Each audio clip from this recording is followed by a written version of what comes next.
I don't want to take up too much more of anybody's time. But thank you all for joining us for this Partners for Democracy Day session being hosted by Counterpart International, titled Bridging Democratic Dissatisfaction, Youth Engagement. This is a conversation that I personally have really been looking forward to, and I'm really excited to have with our wonderful panel members who have all graciously volunteered an hour of their time to be here with us today. So with that, we can just go ahead and get into our introduction. My name is Bryn Nori. I'm a program assistant in our governance department at Counterpart International, and I will be the moderator of today's event. And then I will introduce our panel members shortly. So as background for this panel, numerous studies have shown that young people today are more dissatisfied with democracy globally than any other generation when they were at the same stage in life. Much of this can be contributed to feelings of exclusion from government, economic hardships they have continued to face throughout their lives, and a general lack of trust in their governments and government institutions. Despite these feelings, however, young people are incredibly engaged politically and tend to use what many call non-traditional platforms, such as social media, to organize. Although for many young people, those platforms are ones that we grew up with, so they're not so non-traditional to us. Young people are eager to engage politically and advocate for the change that they'd like to see in their communities. Through this conversation, we will be exploring this seeming contradiction between how young people feel about democratic engagement and their demonstrated willingness to participate in that same engagement. With all of that being said, it is my honor to introduce our panel members today. With us, we have Ahram Boskanyan from the United Nations Association. He's also a Counterpart International partner. Ahram is based in Yerevan, Armenia, and is the Vice President of the United Nations Association of Armenia, a nonprofit organization with an 18-year legacy of civil society work. Throughout his tenure at UNA Armenia, he has dedicated over 15 years to spearheading projects aimed at advancing youth empowerment, human rights, and civil activism in his country. Currently, Ahram is leading the project Converging Youth Power for Good Governance in Armenia, which is supported by Counterpart International and USAID. The project advocates for youth engagement mechanisms and corresponding legislative changes in Armenia. Ahram holds a PhD in political science, and his scholarly contributions extend to 13 academic publications covering a spectrum of topics, including political communication, social media influence, and the evolving nature of communicative societies. He has also served as a lecturer and trainer on various subjects, both in Armenia and other post-Soviet countries. In addition to his academic pursuits, Ahram has a diverse professional background. He has worked as a journalist, independent reporter, and has held positions within diplomatic missions representing Armenia abroad. Ahram, did I miss anything? No, thank you very much for that introduction. Thanks a lot. That's a privilege and honor for me to be part of this panel discussion. Thank you very much for inviting us, and I hope that the insight that we're going to share will be helpful and will be meaningful in many terms. Great. Yeah. Great, thank you. With us, we also have Peter Kapko-Weiza from Students for Global Democracy Uganda. Peter is a human rights and democracy activist. Formerly, he was a child protection worker, but currently he is the head of programs at Student for Global Democracy Uganda. He holds a Bachelor of Democracy and Development Studies from Uganda's Marty University, a Master's of Philosophy and Peace Studies from Trinity College, and is currently a PhD candidate in Governance and Peace at Uganda's Marty's University. Peter holds a certificate in peacebuilding from the Kroc Peace School from the University of Notre Dame. As a peace practitioner, Peter has vast experience in human rights and democracy promotion and protection, peace building, and deepening local democracy among young people, and principally the student community. As head of programs for Students for Global Democracy Uganda, Peter has been at the forefront of reaching out to student human rights defenders in underserved communities with physical and cybersecurity trainings, strengthening students' participation in meaningful democratic processes, popularizing the Rome Statute of the ICC among student communities. One of his greatest achievements at SGD Uganda has been his undeniable contribution to the organization's acquisition of the UN Special Consultative Status in 2023. He also represents the organization at other international forums like the United Nations events. Peter, did I miss anything? Absolutely fine. Thank you very much for that brief introduction. I'm glad to be part of this panel. Great, thank you so much. And we also have with us today Pamba Ojera from the Youth Cafe. Pamba is a passionate advocate for youth engagement and democracy. She's a recent graduate with honors in digital communication and environmental policy. Pamba leverages her background to champion youth participation in shaping a more just and sustainable future. Currently, Pamba serves as the Communications and Digital Outreach Officer at the Youth Cafe, a leading organization fostering youth civic participation across Africa. Her role aligns well with her dedication to empowering young people, particularly women, to be active in their communities. At the Youth Cafe, Pamba actively promotes the organization's core initiatives, such as the advocacy for youth rights and promoting youth political participation. She utilizes her communication skills to advocate for policies that ensure young people have a say in the decision-making process and have access to governance structures. Pamba's passion and strategic communication skills make her a driving force in empowering youth Africans to be informed, active, and influential members of their societies. Pamba, is there anything else you'd like to add? Nah, I think I'm good. Great. And then, Maman, are you on the call with us today?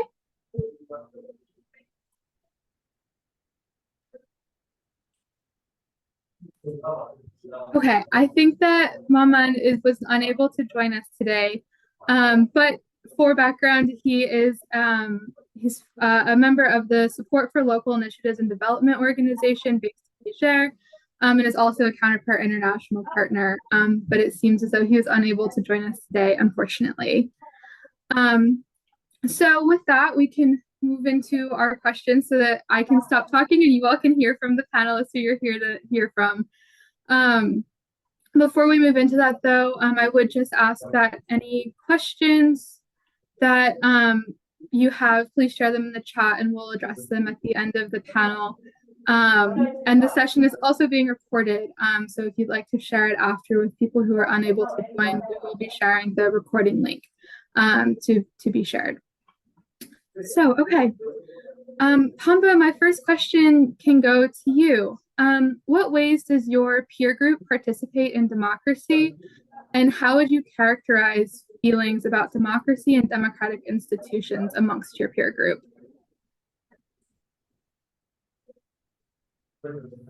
Just let me clarify, by my peer group, do you mean like the Youth Cafe or just people I am with? Just to clarify.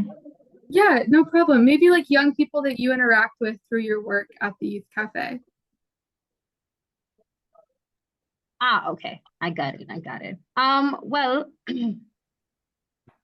democracy so far is messy, as we have learned, we have come to learn. Everywhere you look in the world, you can't really exactly see a political system that is legitimately stable. So I can't say that, well, coming from an African country, I can't say that as the youth, we're very, very disengaged in politics. Well, a huge number of us. I can say that we are definitely trying to participate in various ways, but I can say that largely we are very, very much disengaged. And it's because of various components.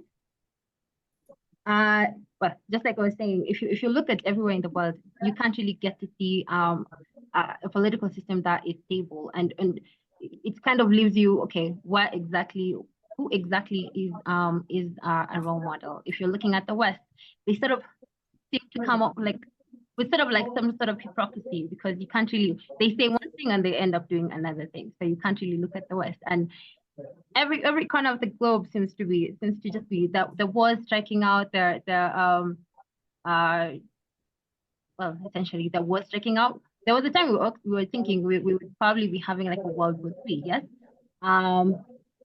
Youth countries were thinking of drafting the youth into war, but you know, there was a collective, well, we are really not doing that. That's because, you know, the world is being defined more by power, and it seems like as a youth, it seems like you are in the middle of watching two bulls fight and you're the grass. You're sort of like a pawn in this entire thing. You can't really engage because you're not them. You're not particularly with them, and it all just seems like you can't really connect with what's going on. So I can say that yes, we are very, very disengaged. Does that answer the question? Yes, definitely. And what do you think is driving that disengagement amongst youth? Okay. There's one thing. We last week we were part of the People's Dialogue Festival, which is sort of like what the third summit of democracy is, but in a national context. And what we were doing is we sort of did an analysis of the youth engagement of in the 2022 Kenyan election. And what we actually did discover is that well, for sure, there was a decline in youth participation in the elections of the 2022, as according to the 2017. My apologies. And well, we did discover that one of the reasons why people were not engaged is, number one, is they couldn't acquire ID to be a part to register into, well, you're part of the political institution in Kenya. You need to have a national ID and have a voter's ID, and that can be very difficult if you don't have a national ID. So yes, there was sort of like a disenfranchisement to some sort of people, to a group of people who couldn't they say minority, but anyway, who couldn't actually access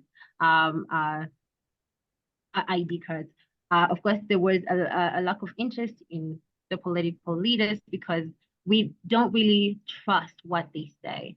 In Africa, there has been the common notion of leaders telling you one thing, of course, and as soon as the election campaign is over, things go back in place.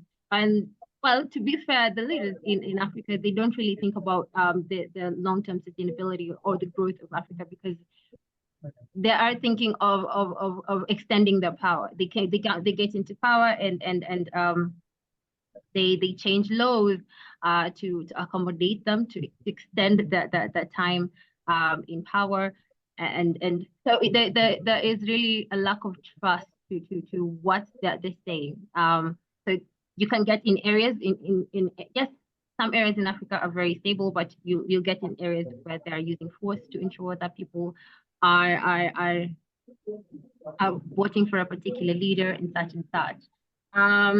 We have also come to learn that yes, the divide is that we feel like when you're in a political space, there's a lot of jargon. So the youth can't really relate to what the people in the political space are saying. I remember in one of the booths that we were holding other people, and you'll get a youth coming up to the table and they'll ask you, is this really like a part of us? Because they really just feel like, I guess maybe the messages just weren't really resonating with who they were. So we kind of got a lot of I really just don't feel like, yes, you're saying you're here working for the youth, but I really just don't feel like you are. You feel like you are part of the elite. So that is something that we got on a constant. Of course, there is corruption at a high level. Kenya did score a 31 at the Transparency International 2023 Corruption Perception Index, and this, of course, is a huge factor. We seem to be disappointed in well, I guess still goes back to lack of trust. If you really cannot ascertain the integrity and the accountability of your political leader, are you really going to stick to what they're going to say and actually just vote for them, or at least participate in what they're doing? No, you're not. So yes, corruption is, we on a day-to-day we get to hear how much money has been laundered in the government, and you get to like, oh well, that's what's going on here. It's normal. Okay.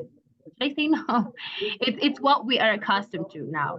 And of course, there's financial barriers.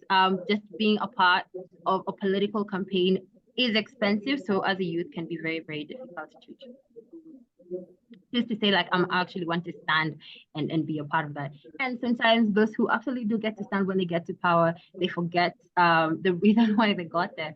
I guess they get absorbed into the system and they just carry on what's going on. So it's a continuum cycle of what we continuously see every day. And I can't say a little bit of well, to be fair, there's a lot of things to be worried about other than, okay, what exactly is my leader thinking? We have like high unemployment rates, there's other socioeconomical barriers, and poverty levels. So it's really, really hard to engage when you're struggling to get to your day to day. And yeah, of course, there's unmet expectations. What they say and what you get to hear is different. And one thing actually about Kenya that we've got to learn is we're very, very tribal. We're very, very divided in that manner. When you're voting for people, you're not voting because you think that this person is actually going to do something for you. No, you are voting because they are in the same tribe as you. And and this is after the election is not very apparent, but when the election period comes closer, wow, there's a lot of is it barriers or like cracks in between the citizenship. So I think I can say that's the reason why perhaps we are not as engaged in politics.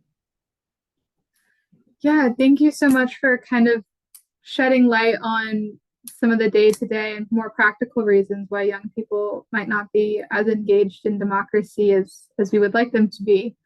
Ahram and Peter, is there anything that you guys would like to add from your perspectives on this issue? Yeah, go for it. Yeah, sure. I would like to continue what has been said by Pamba, but yes, I do agree that this engagement is a global trend, and I do believe you can see it in every country in the world, and there are many factors that affect the whole disengagement issue among the young people because of the fact, for example, in my country, in Armenia, or in our region, in the South Caucasus region, one of the main problems in terms of disengagement can be the long-lasting, persisting threat of conflict, of a war. And it makes young people very frustrated, and it makes young people very disengaged in many terms. But of course, we're also talking about the whole governing system. So, and our main projects at the UNA Armenia are designed to address the governance issue in terms of, for example, of the local governments, and also advocacy for all kind of legislative changes, which are we doing in terms of our CYPG project, which is supported by the Counterpart International and USAID, just to come and close that gap, giving opportunities to young people to overcome the disengagement through the establishing of youth councils that will be attached to the elderman councils in the communities of Armenia, and they will have the opportunity of taking part in the whole decision-making process. I do believe that we all have, in every country in the world, more or less, in global terms, more or less the same problems. Yes, but at the same time, there are also solutions, and there are also possibilities of engaging young people into civic life, into political processes, into in general decision-making processes, making them the exact agents of change for their future. That's a hard job. It takes a lot of time, it takes a lot of efforts, but it's also a very rewarding work, especially for civil society representatives. For example, we have our civic action groups in different communities of Armenia, and those civic actions groups are mostly, I mean, the capacities of those civic action groups are built by our organization with the further impact on their future involvement in their community lives, being able to raise questions, to voice their, for example, dissatisfaction, and find solutions, find a possibility of building a dialogue with local authorities. And that dialogue, we do believe, is the key for overcoming the whole disengagement process, which I will state once more is a kind of a global trend and a global issue. I would like to add just this. Thank you. Yeah, that was great. It was really great to hear what your organization is doing, and I would love to hear more about that in a little bit with our next question. But I want to give Peter the opportunity to add anything that he might want to add before we move on. You're muted. Sorry, we can't. Hello? Can you There hear we me? go. Yes, we can. Yeah, absolutely. I would agree with my past colleagues. There's a big disconnect between the policymakers and the politicians and the young people. But at the same time, it's very interesting to interrogate, for example, in my country, Uganda, how the youth through and also unofficial platforms are organizing themselves. Our constituency is basically in the universities, tertiary institutions of learning, where we are building local democracies and doing human rights programs. And it's interesting to understand how the people power movement that was formerly that was started by someone in the ghetto has organized young people, even where we go in our different national institutions. It's resonating to what young people's issues are, and they are able to transmit the pertinent issues that are affecting them. And through our works and other civil society organizations, when we visit them, we are able to see them discuss pertinent issues that are affecting them. We're able to see them engage in governance issues. So that is a part of my governance PhD research. But at the same time, I would like to appreciate the non-formal ways in which the youth are trying out to reach out to understand issues that affect them politically, economically, and socially. We have had, in my instance, we have had several elections in different institutions of learning where even this movement that has fielded candidates, you see them getting elected into elected positions. And it's very interesting. They don't have much, they don't have the resources. The platform in which they're using for communication is not widely understood. So it would be interesting to interrogate that, but at the same time, I would like to agree that there's a big disconnect on the account between old people and young people and governance issues, like my colleagues have said. Thank you. Yeah, thank you. I think all of you echoed, very similar sentiments that I've noticed where I live, of youth just not really feeling like there's too big of a space for them or too much of a table, and really having to engage them, as Aram said, is going to take a lot of work. So with that being said, and with the insights that you all just shared, I'll direct this question to Aram, because you've already kind of answered it a little bit. So if there's anything you'd like to add, please do. what more could be done to foster trust and engagement in democratic institutions amongst young people? And what is your organization doing to encourage this engagement and trust? Again, you've already begun to talk about it. So if there's anything you'd like to add, I'd love to hear more. Well, I do believe that, and I believe in general that we all can do more. I mean, on at national level, at the global level, and I do believe all have the energy and resources to do more for the young people in general.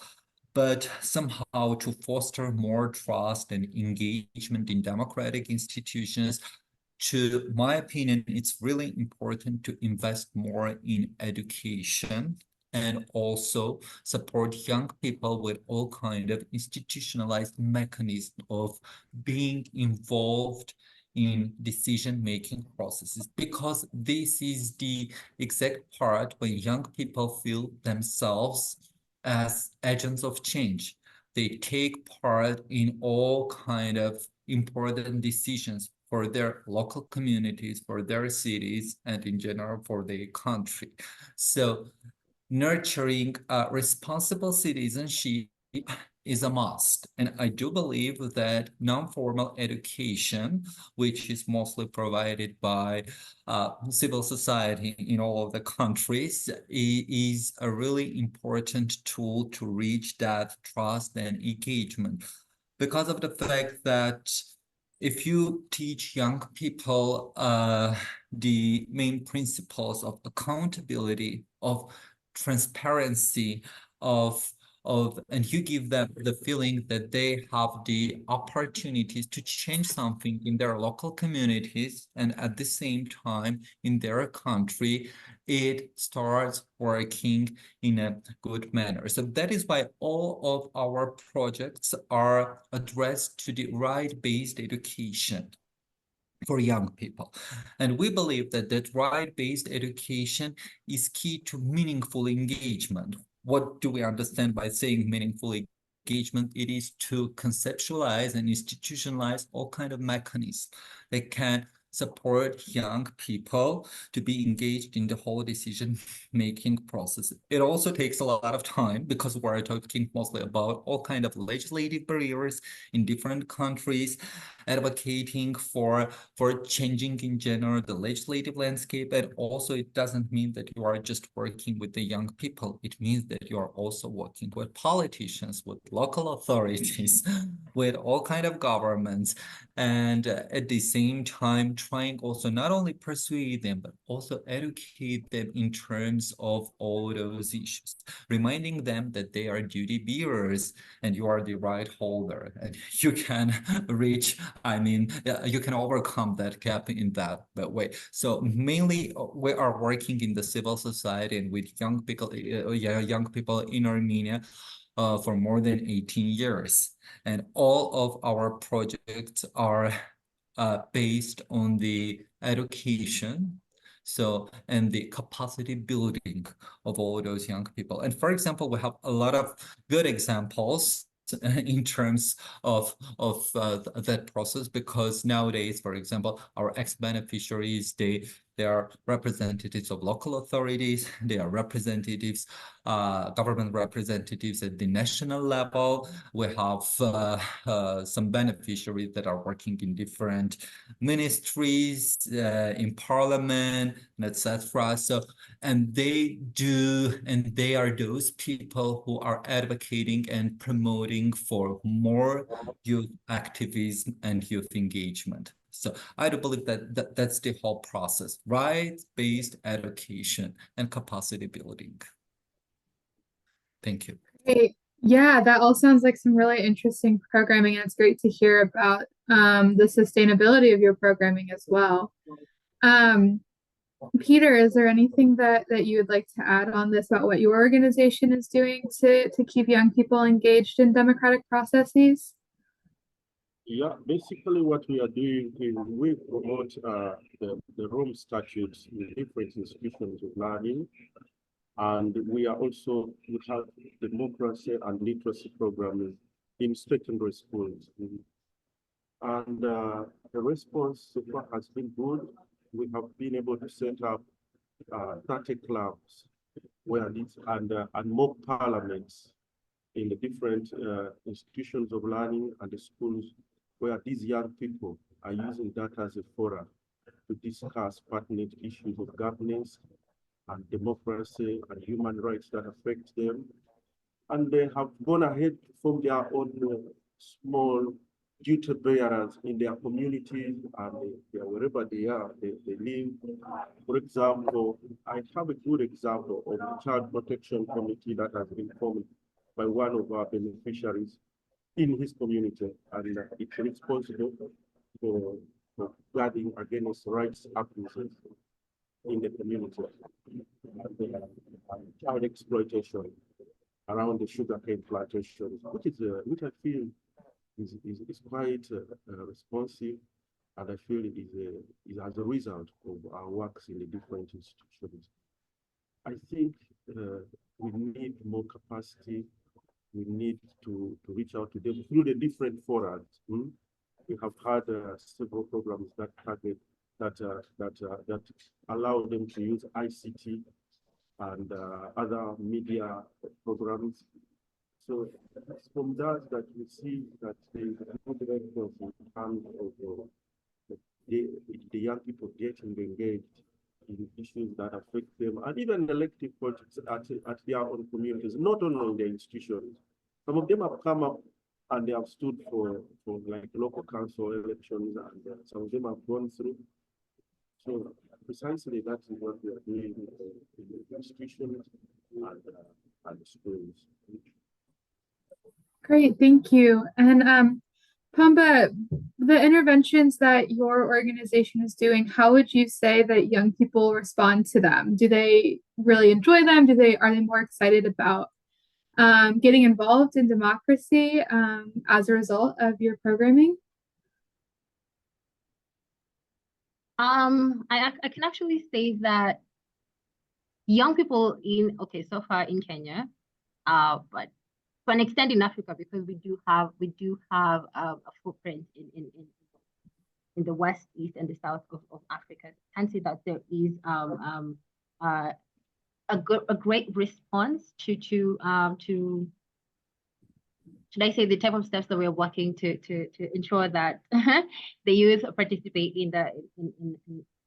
in political institutions. Well, just like my colleagues have been saying, we definitely also try to ensure that we give them as much skills and give them as much confidence, and let them be like self-reliant in their manner of ideologies on whatever it is that they're trying to push out. Because yes, we're a youth-led organization, but we're also we have individuals and other youth-led institutions under us. So we try. Yes, of course, it's very, very important to give them as much knowledge and education around that. I think, I don't know if it's Socrates or Plato that said democracy is as effective as the education system around it. Yeah, and to be fair, while we were hosting the People's Dialogue Festival, the youth would definitely come to our table, and they would be like, I really do love what you guys are doing. We have we not only like hold workshops, publish articles or events, give them as much tools and resources that they feel like that they will need to move forward.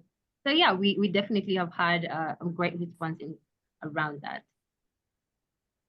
Yeah, that's wonderful. That's so exciting. I see that Maman was able to join us. Can you hear us, Maman? Is your technology working?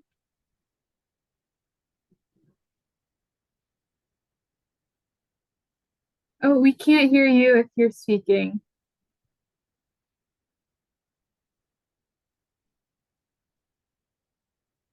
Okay, we will come back to Maman, and if you are able to figure out whatever might be going on with Zoom, which can be such a funky platform to use, please let me know and I will come back to you. So throughout our conversation thus far, it's been reiterated by all members of our panel that this can be a really hard space to work in. It takes a long time to see results and to see things change. So maybe we can start with Peter and then move through the panel. What do you do to take care of yourself and your mental health while working in this space and in the democracy world? It's an interesting question. Yeah, I will be honest, we have not had much, but we have had a partner who has offered to train us. It's offered psychosocial support and has been able to train my team, my staff, and a couple of people involved in activities, especially in the field.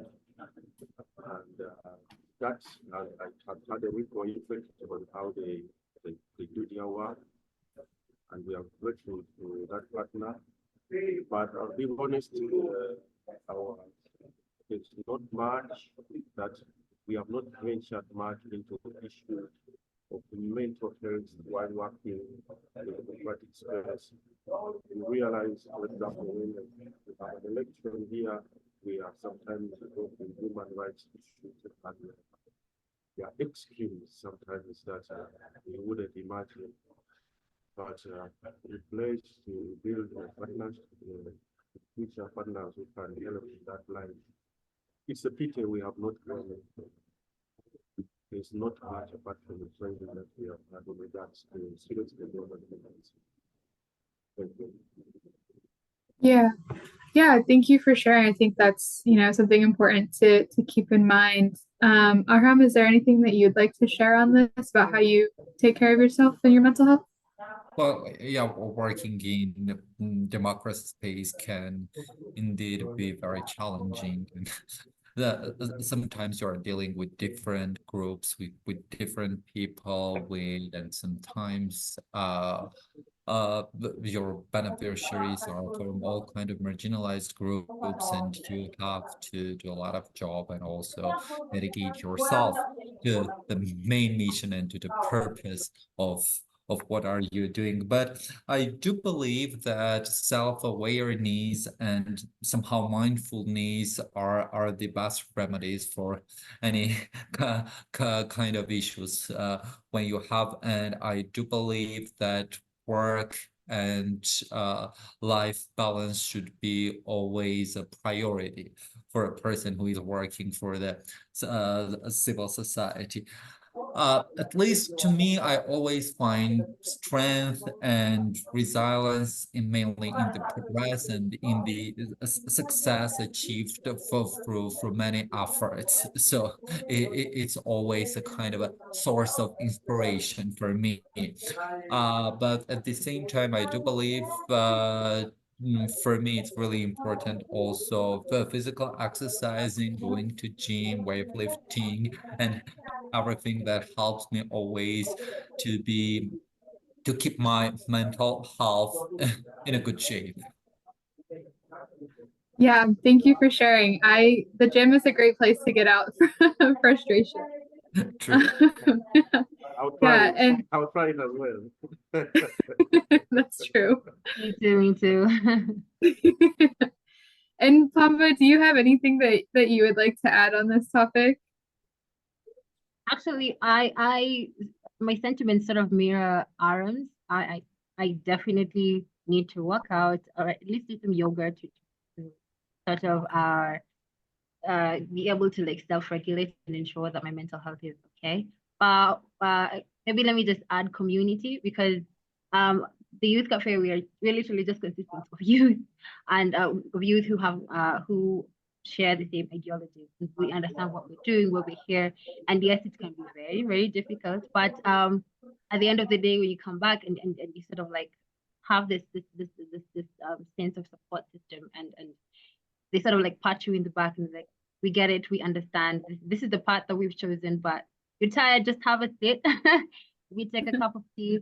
Yeah, so having community is definitely important. Having people who you have the same values, or you're on the same journey, is absolutely important. Because when you're down, when you don't have energy, the next person does, and they're able to like carry you along as you're moving. So community. important. Yeah, definitely. Community is so important when working on these types of issues. In general, when you all are, engaging with the youth that your organizations and your programs target, what do they say about this issue? How do they feel their mental health does when working these issues, and what do they do to sort of make sure that they're taking care of themselves so that when they're in the position to begin advocating, they're able to do that as effectively as they'd like? Whoever wants to take it can.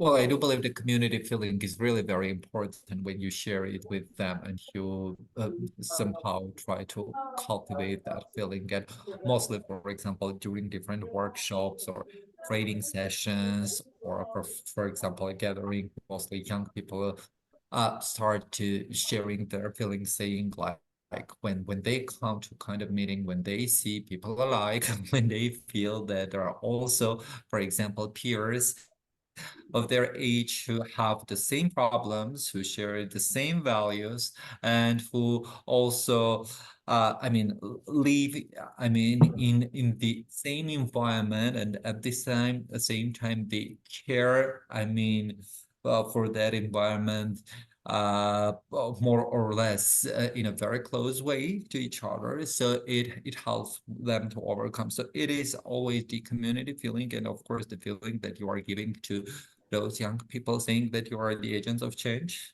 You are believing in themselves, and they believe in yourself. So, and I do believe we're talking about the mistrust in terms of all kind of government institutions, and it's a kind of a general trend. But at the same time, we can also see that young people have faith in civil society.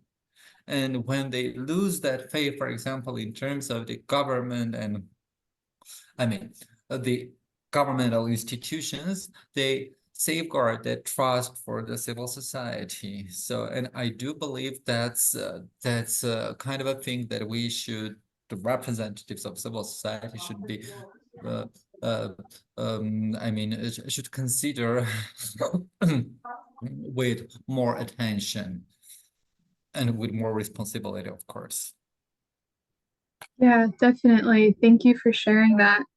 Mohammed, I see that you're back on. Can we hear you now? Is there anything that you'd like to add to this?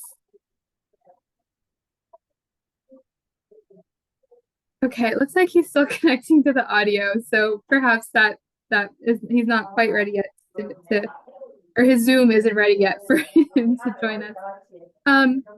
So then we can move on. Hamba, I'd love it if you could start off with this. What would you and your organization like to see the international community do more to encourage young people to engage democratically?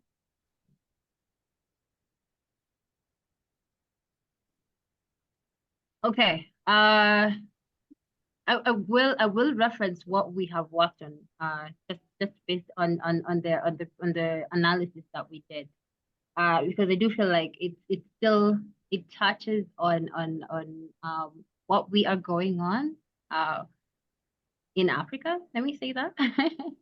let me say that. So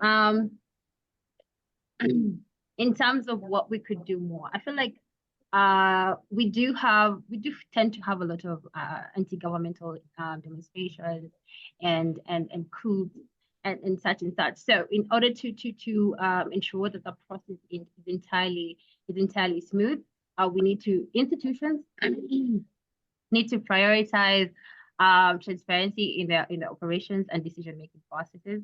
I think we as the youth, we're having trouble. Well, yes, trusting what they're saying. So if they could be more transparency in the operations, that would be very, very very, very helpful. Let me say that. I don't know if this would be, well, there could be establishing independent oversight mechanisms to monitor the activities of institutions so that they can enhance credibility and ensure adherence in ethical standards and best practices. I know in Kenya we do have ELOG. It's an electoral observation group, which sort of like it's parallel to what now the IBC. IBC is the main electoral body in Kenya. So I guess ILOG is like an independent oversight of what the IBC is. So from what they remove and what ILOG puts out, if they match, then it seems like the election was fair. So it's some sort of like reassurance per se. Yeah. So another is institution definitely demonstrates responsiveness to the needs and concerns of the public by addressing promptly. Well, I can say maybe in Kenya we did try, because with the emergence of the People's Dialogue Festival, it's like we're bringing together everybody in the region, the youth, multi-governmental stakeholders, and putting them together and like having a talk. This is what's going on in the country. Okay, how best can we move forward? So I guess maybe having that what we're doing here is definitely like a step ahead. So I guess we're moving in the right direction. And then promoting ethical leadership within institutions for integrity, honesty, and ethical standards. This is going to be an issue in most countries in Africa, but I guess we shall wait to see the day. So wait to see the day when this happens, when everything, transition of power is very, very, yeah. So I guess that's what I could say. Yeah, no, that was great. Thank you. It's great to hear what you all are doing. Peter and Ahram, both of your organizations do interact with the international community quite a lot. What more would you like to see from the international community to support young people who want to be involved in democratic processes? Precisely, I would like to say there's need for more civic education. If we could get civic support to these civil society organizations. I will use a clear example. Last week, there was a report that came out from our parliament of Uganda from a young lady called Agatha Akeire that exposed the rot that is in the parliament. The speaker, the deputy, and the others. And this was nowhere in the mainstream media.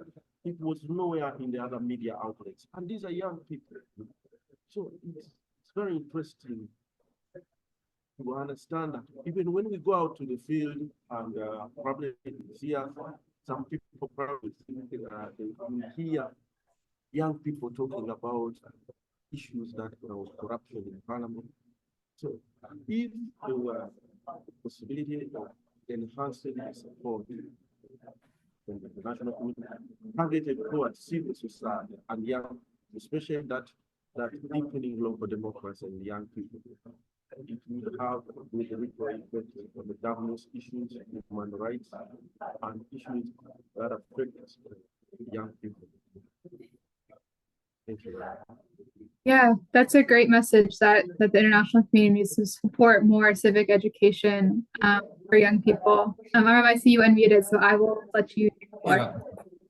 Yeah, I would like also to continue Peter's main idea. So I do believe that especially our international partners, I mean, they should invest, they should think of developing completely new innovative mechanisms of youth engagement, because of the fact that all kind of conventional methods or all kind of traditional methods, they have stopped working in terms of, because we're living in an evolving communication environment. We're not living in the communication environment where there is that state-centric approach in terms. And nowadays, having all kind of collaborative governments in different parts of the world, civil society becomes more and more important. Unfortunately, we also witness nowadays a kind of a trend that many international organizations, they prefer to work directly with governments of those countries. So I'm especially talking about our regions, the South Caucasus region, more investing in the capacity building of the government entities, and rather than having that investment in the civil society. But I do believe that civil society is the exact, long-lasting and the most sustainable part of that investment, because we want responsible and accountable citizens. And for that, we should work exactly with the civil society, which I do believe nowadays in the world does so many things. Civil society has already become a pioneer in its sphere, and I do believe that the collaboration between the civil societies at the national level and the international partners can boost a completely different issue. And also, I do believe that we should also have a kind of a absolutely new methodology of working with youth engagement issues. And this means that we should take into consideration very seriously all kind of digital let us say possibilities that we have nowadays. And of course, we should also examine each group of, because we're dealing with a lot of subgroups of young people. It's sometimes very hard to identify people in general, yeah. But at the same time, we're dealing with very, very different identities in one society. And I do believe that we should have more flexible approaches and more innovative platforms to engage young people. Thank you. Yeah, that's great. Thank you. Mohammed, I'm not sure if your audio is working yet, but if it's not, please feel free to add your thoughts into the chat. I definitely want to make sure that we hear you and your thoughts on the discussion today. So thank you all. That was really wonderful and really great to hear that, education, more trust in institutions, in dialoguing with young people are all things that you all think that the international community needs to do more of, and hopefully through this platform that will be heard. We will move into our last question for this panel before we kind of open it up to our audience members, and hopefully end on a positive note. So, and this can go to anyone. What advice do you have for young people who want to get involved in politics or democracy, but may be worried that they might not have the impact that they would like to have? What would you want to tell them?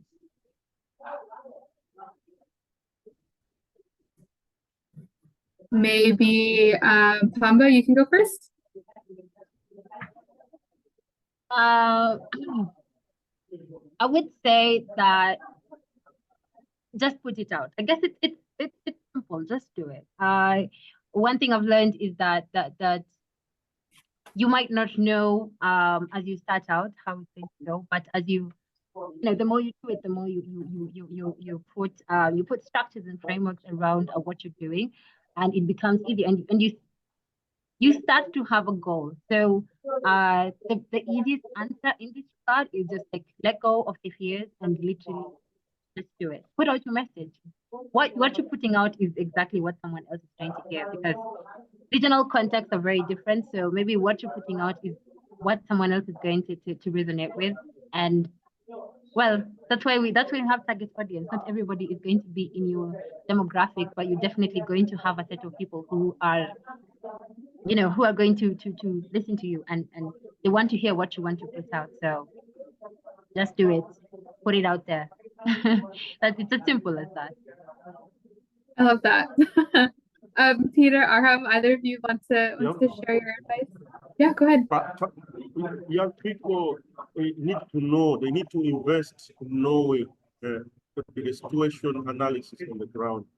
You have young people these days who will tell you the first 11, Manchester United, the second 11, Manchester United, and the substitutes from Manchester United. When you ask them about their leaders in the community, they don't know. If for a young person right now, I would be investing in knowing what is the situation on the ground before I venture into politics.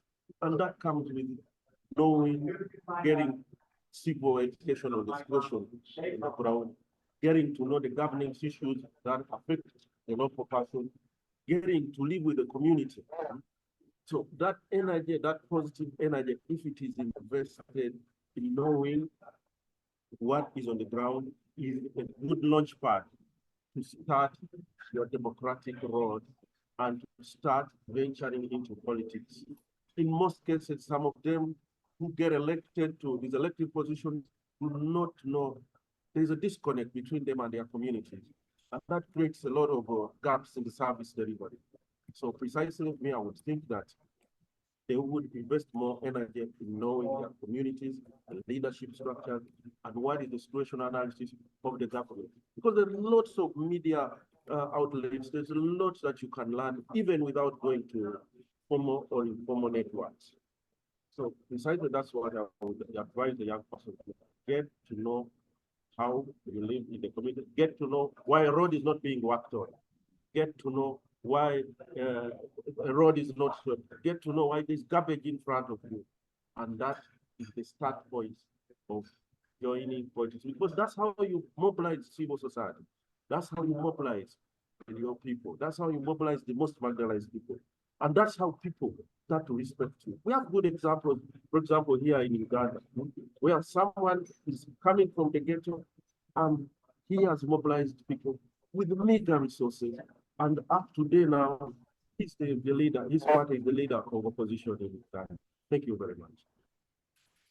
Yeah, thank you. Loving all the sports references we've got going on here too. Aram, what would you like to add? Yes, and I would like to add, I would like to remind everybody that, especially our young people, that there is no alternative to democracy. So I would advise them to embrace their roles as responsible citizens. And the most important thing is that my advice is to all our young people, just say yes to yourself, just say yes to your future. Because I mean, I know that I'm not aiming to sound fancy at all, but saying yes, you always do something new, and doing something new, you are making a difference, and that difference impacts, influences not only your life, but the lives of other people. So I know that yes is a very tiny word, but this is the exact word that can do big things and can create change. So that's my Yeah, message for young people. great. Thank you. Let's see if Zoom is being friendly with Maman one more time. Is there anything that you would like to add, either over the chat or unmute yourself, Maman?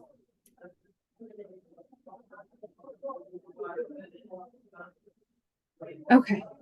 Well, I think that that is,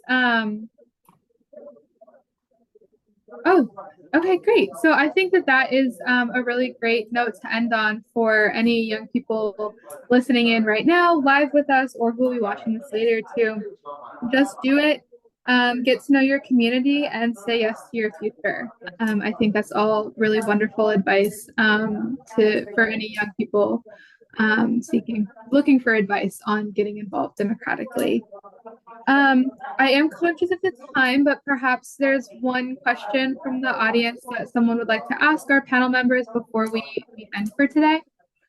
Feel free to put it in the chat or unmute yourself.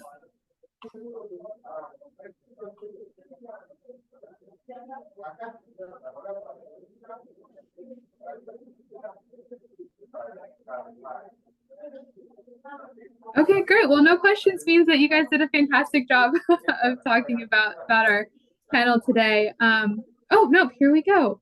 How can we end, TYC asks, how can we end age-based discrimination, eliminate age-based discrimination, and recognize and take youth perspectives more seriously? If anyone would like to jump in on that one.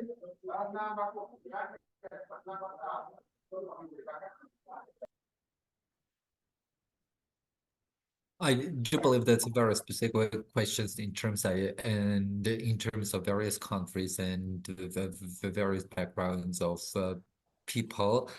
So age-based, what do you mean by saying age-based discrimination? I'm just trying to understand what is the whole scope of the question, age-based discrimination. So we know that there are different age restrictions in terms of young people in various countries of the world. There are countries that consider that young people are those who are under 30. There are countries that are saying that young people are those who are under 35 and etc.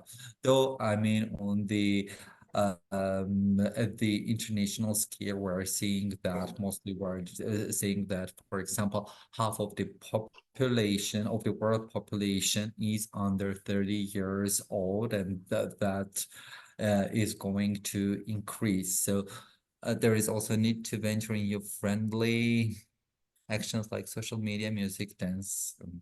So I do believe age issues should be considered and should be discussed in terms of very concrete exact environments, countries, and communities to see whether there are those issues, problems, or other concerns in terms of this. So for me, it's really hard to reflect to it, to refer to it in a kind of in a general manner.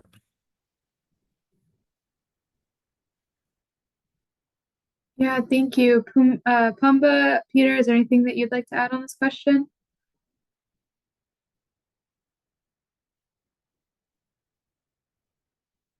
Okay, then we have one more question, and then we will let everybody go. TYC also says access to funding is an issue the international community can be supportive with. How can the international community support local and global CSOs through core accessible funding and capacity building with simplified administrative processes?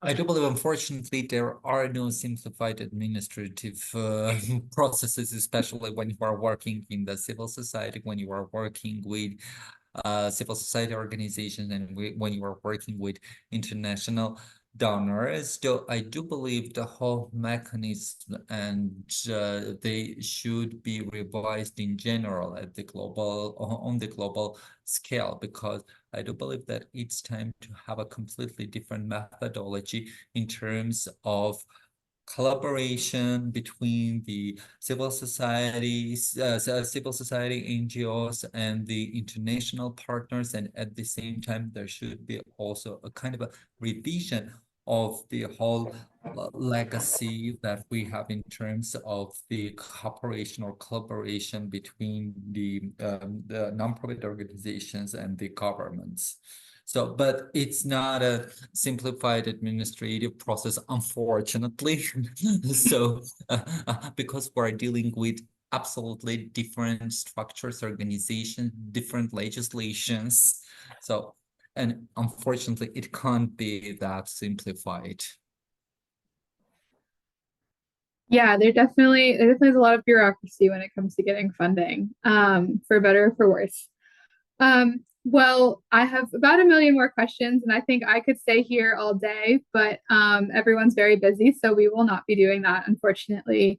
I wanted to extend my deepest appreciation for our panel members who took time out of their day to share their insights on this really important topic with us today, and as well as thank all of the members of the audience who joined us to listen in on this conversation and engage in these panel members on this topic of youth engagement and democratic dissatisfaction. So with that, we will go ahead and end the panel, and I'll stop the recording. And thank you all so much for joining us today. And panel members, if you could stay back for a minute, just so we can connect briefly before we all head our separate ways. Thank you all so much. Hello.